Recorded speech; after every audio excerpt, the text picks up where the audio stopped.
Hello students, welcome to my channel unique education academy. Hello guys, तो आज मैं आपके लिए नेक्स्ट वीडियो लेके आई हूँ। तो मैंने कल वहाँ तक पढ़ाया था कि फ्यूचर टेंस तक का पढ़ाया था, उनके पार्ट बताए थे। तो आज हम उसके आगे बताने वाले हैं कि जितने भी टेंस होते हैं उन सबके एक एक पार्ट होते हैं। कौन कौन से पार्ट होते हैं? नहीं चला।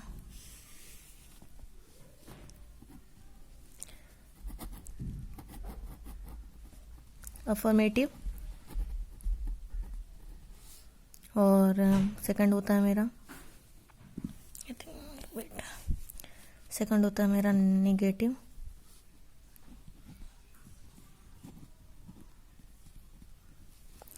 और थर्ड होता है मेरा interrogative.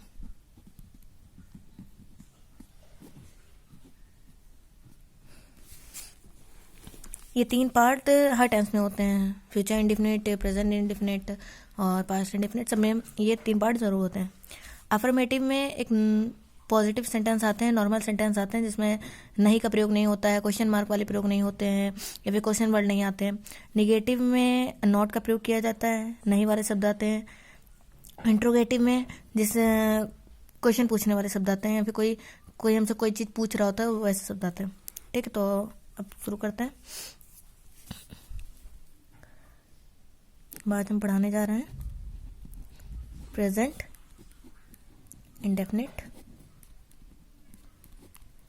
Tense. Present indefinite tense क्या होते हैं? जब वाक्य के अंत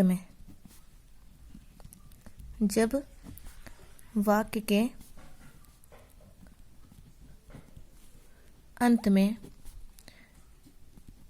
ता है, ती है,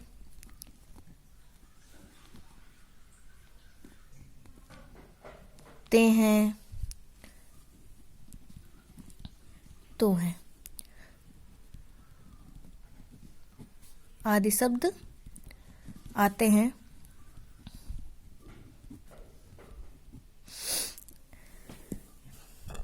तो हम उसे प्रेजेंट इंडेफिनिट कहते हैं। जब वाक्य के अंत में ता है, ती है, ते हैं, तो है आदि शब्द आते हैं तो हम उसे प्रेजेंट इंडेफिनिट टेंस कहते हैं। जैसे कि मैं अपना काम रोज करता हूँ, तो लास्ट में ता है आ रहा है, तो उससे पता चलता है कि मेरा प्रेजेंट इंडेफिनिट का है। पहले तो हम देखते हैं कि है लगा होता है, तो उससे हमें पता चल जाता है कि प्रेजेंट के किसी भी टेंस का हो सकता है, प्रेजेंट के किसी भी पार्ट का है। और जब ता है देखते हैं तो हमें समझ में आ जाता है कि ये प्रेजेंट इंडेफिनिट का है। इसकी हेल्पिंग वर्ब क्या होती है?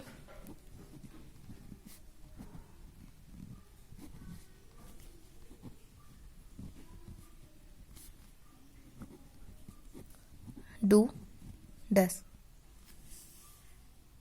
ये हमें हेल्पिंग वर्ब मालूम पड़ गई, डू डस होती है।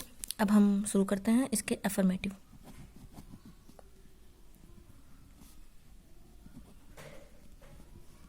अफर्मेटिव के अब हम रूल शुरू करते हैं। रूल नंबर फर्स्ट, इसे कैसे लिखा जाता है, किस तरह से लिखा जाता है? तो पहले हमारे आते हैं सब्जेक्ट। सब्जेक्ट क्या होता है? सब्जेक्ट हमारे होते हैं ही, सी, इट, आई, यू, और जैसे किसी का नाम हो गया तो ये सब मेरे क्या होता है? सब्जेक्ट होते हैं। प्लस वर्ब की फर्स्ट फॉर्म के साथ एस या ईएस जोड़ देते हैं। सिंगुलर प्लूरल जानते हैं आप? सिंगुलर प्लूरल में हम लोग एस या ईएस जोड़ते हैं, जैसे बुक का बुक्स कर देते हैं, और नाइफ का नाइफ्स कर देते हैं। और फिर उसके बाद आता है मेरा ऑब्जेक्ट। तो रूल नंबर फर्स्ट हो गया, हम लोग कैसे लिखते हैं? सब्जेक्ट लिखते हैं, फिर वर्ब की फर्स्ट फॉर्म लिखते हैं, फिर एस आई एस लिखते हैं, फिर ऑब्जेक्ट लिखते हैं। अब शुरू करते हैं कि हम लोग कब क्या चीज़ कहाँ लगाते हैं। तो rule number second,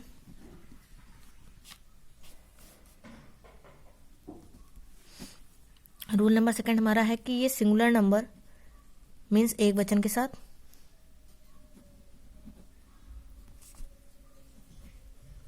singular number third person third person का मीन्स हो गया ही सी इट। थर्ड पर्सन का मीन्स क्या हो गया?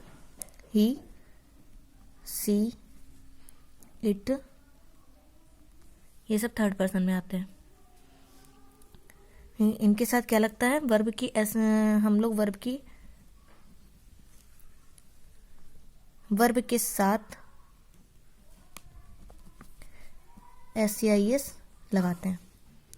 तुम लोग SIS कहाँ कहाँ लगाते हैं ये बता रहे हैं, ठीक। अब हम लोग आते हैं रूल नंबर 3 पर। रूल नंबर 3 पर आते हैं। प्लूरल नाउन, प्लूरल नंबर और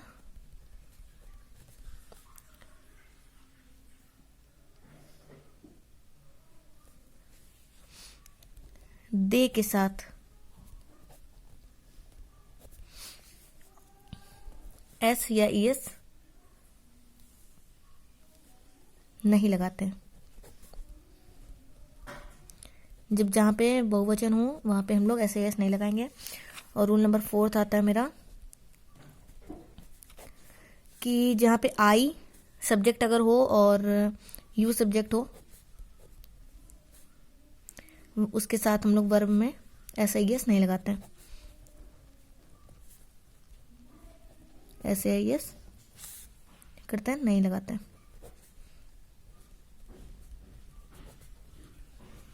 तो अगर आपको वीडियो अच्छी लगे तो प्लीज़ लाइक सब्सक्राइब और ज़्यादा से ज़्यादा लोगों तक शेयर करिएगा।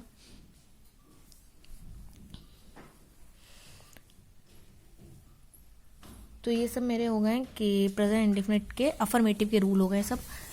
देखिए, जब वाक्य के अंत में ता है, ती है, ते है, ता, तो है आदि शब्द आते हैं तो हम पहचान जाते हैं कि ये प्रेजेंट इंडेफिनिट टेंस का है। उसकी हेल्पिंग वर्ब डू डज होती है। अफर्मेटिव में रूल नंबर 1 सब्जेक्ट करते हैं, फिर वर्ब की फर्स्ट फॉर्म लगाते हैं, फिर SIS लगाते हैं, ऑब्जेक्ट लगाते हैं।